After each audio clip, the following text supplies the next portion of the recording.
In today's video on the KLR650, we're replacing rotors, pads, and lines in the front and in the rear. All right, so I'm gonna start on the front wheel and see where that gets us, see if there's any issues. I don't think there will be, but you never know. Take the caliper off, then drop the wheel, and then go from there.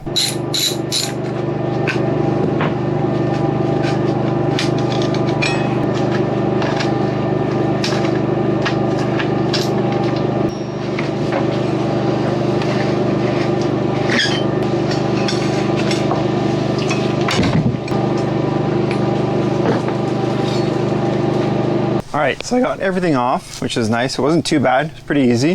One of the bolts was a little bit difficult to get off, but not a big deal.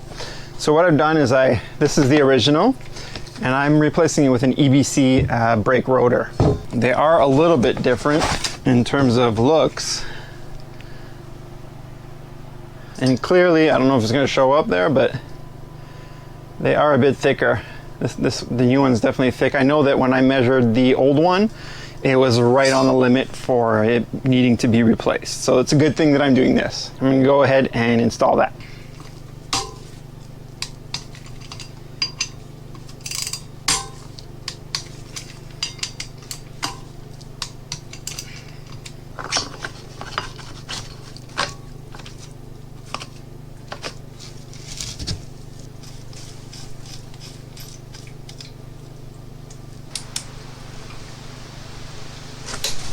All right, as you can see, the wheel's back on and so is the brake rotor. It rolls really nice. I even checked it with the speedometer, so everything seems to be okay there. The one thing I forgot to do was to clean the rotor before I put it on, so I had to clean it after. Now, I reused the same nuts on the rotor and the cotter pin because they were still in okay shape. I think that if I was to do this again, I would replace these bolts. So they're getting kind of old, and one of them I kind of ruined. So the next step is to go ahead and work on the caliper and get the brake pads changed. I'll be installing the Bike Master brake pad.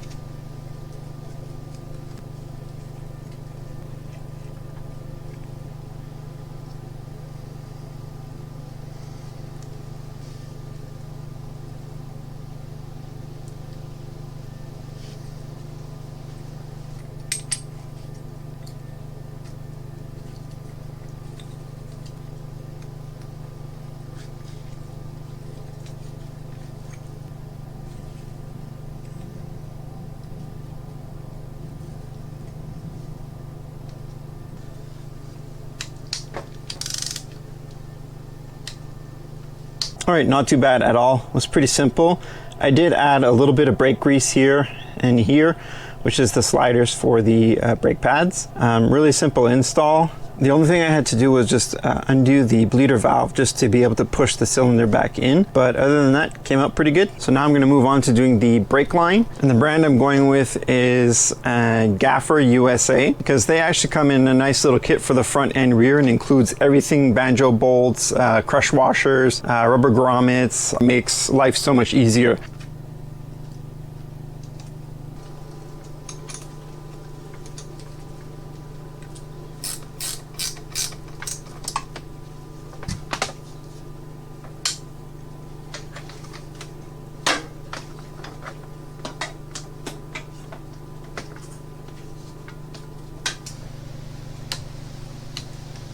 Well, that was pretty easy. I'm actually really happy. The only gripe I have is that these little grommets don't actually fit into, I say grommets, but they're not really grommets, they're little rubber bushings. They don't really go well back into the original or the stock clip, so they kind of float around a little bit. Same with up here.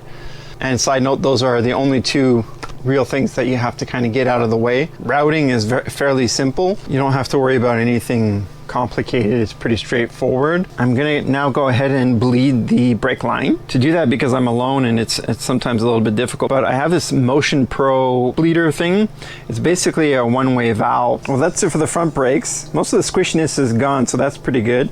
And the brakes are Pretty responsive, which is nice. I always had that kind of questionable feeling when I was using them. They always work, but you never know sometimes. I forgot to mention that this kit also notes like which is part of the or connects to the master cylinder and which one doesn't. So that makes installation even easier. And I would also recommend undoing the banjo bolt on the top first and then undoing the banjo bolt on the bottom, because then what ends up happening is that all the liquid comes out, and I had the issue of it falling all on the tire. Oh well, what can you do? So the next step is to go on to the rear brakes. All right, now that the front is done, I'm gonna move on to the back. I'm actually gonna do it a little bit differently for this one. I'm gonna take the banjo bolt off first, then I'm gonna take the caliper off, and then I'm gonna go on to the axle.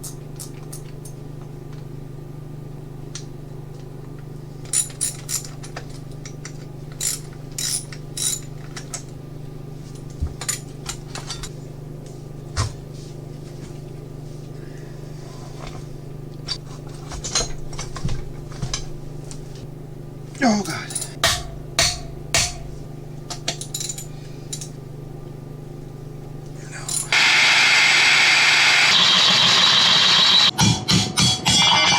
Finally! Well, that truly was awful.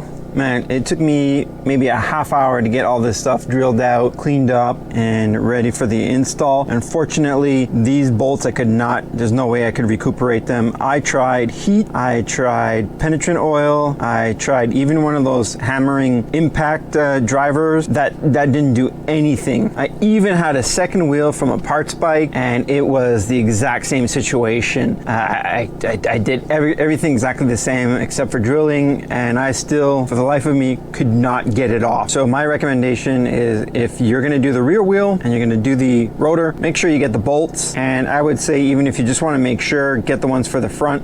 Maybe I got lucky, I don't know, but this was a pain in the butt. So this is the tool that I was talking about for hammering and doing the rotation when you're trying to get a stuck bolt. Anyway, I'm going to move on to taking the brake pads out, and I'll also do the brake line.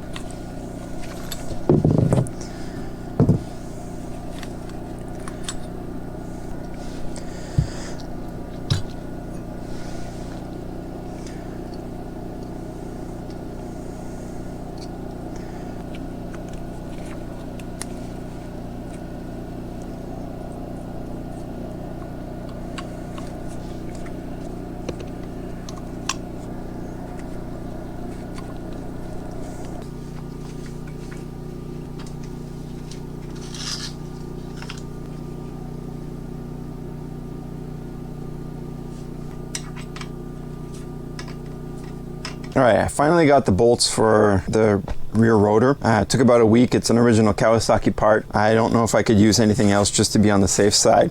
This is the new rotor. It's an EBC, and this is what the original rotor looked like, or at least what was on there before. I do think it's original. I haven't seen this pattern. Same with the front. I think the original was on there. I think there was no aftermarket one. Let me get to bolting this down and installing it.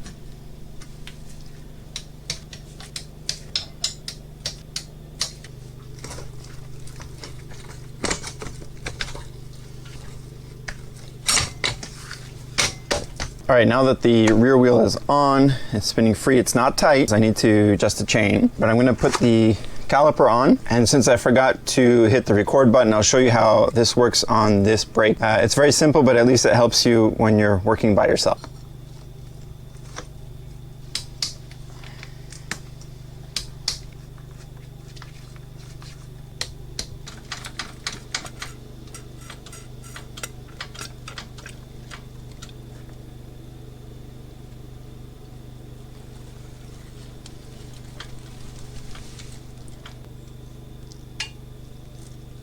So as you saw, that little solo bleeder one-way valve helps a lot. Guys, bleeding brakes isn't that hard. Make your connections and then depress the pedal until it comes out of the bleeder, and just make sure you keep an eye on your container to make sure you have enough brake fluid flowing through, and then just make sure that you have no air bubbles coming out. That's where this thing comes in. It has, like I said, just a one-way valve. It prevents air bubbles coming in. You do have to clean it every so often. I found mine had a little bit of junk. The thing that I would recommend is just go back and tighten these, or check them to make sure that there's no brake fluid, and make sure that your connections are good, and that's about it. But that's it for brakes. A really simple job. Anybody can do it. I'm actually going to go over the torque specs and give those to you because it's always something that I find pretty useful. According to the Climber manuals, this is the torque specs. Well, while I'm at it here, I also used the .4 brake fluid. Now for the torque specs, the brake disc bolts, they are 17 foot-pounds and 23 Newton meters. The banjo bolts are 18 foot-pounds and 25 Newton meters. The bleeder valves are 70 inch-pounds or 8 Newton meters.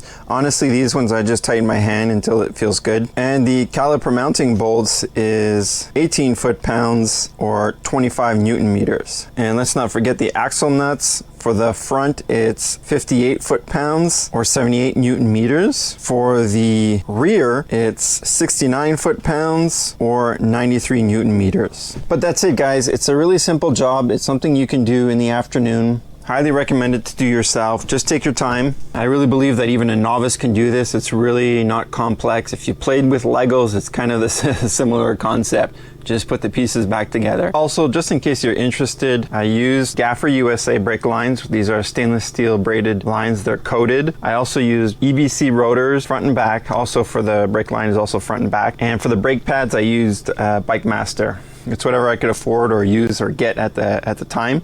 I didn't pick these particular brands for any reason, and I'm not sponsored. So thanks for watching. I'm Paul, and take it easy.